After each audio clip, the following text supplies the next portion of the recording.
Welcome to this video, where we will guide you on how to manage notifications in the CCleaner app on your phone. If you want to customize which alerts you receive and reduce unnecessary interruptions, this tutorial will show you exactly how to control notification settings easily within the app. First, open the CCleaner app on your phone.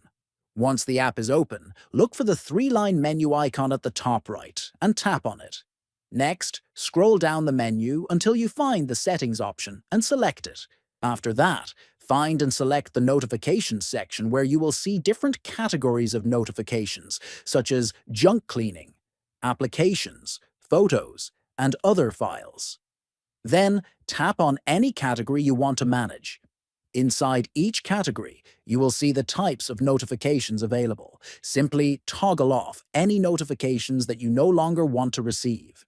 This allows you to customize and control the notifications you get from CCleaner according to your preferences. You can repeat this process for all the categories to fine-tune your notification settings. Finally, after adjusting the notifications as you prefer, you will have a more streamlined experience with fewer unwanted alerts. This helps you focus on what's important without being disturbed by unnecessary notifications. Thanks for watching.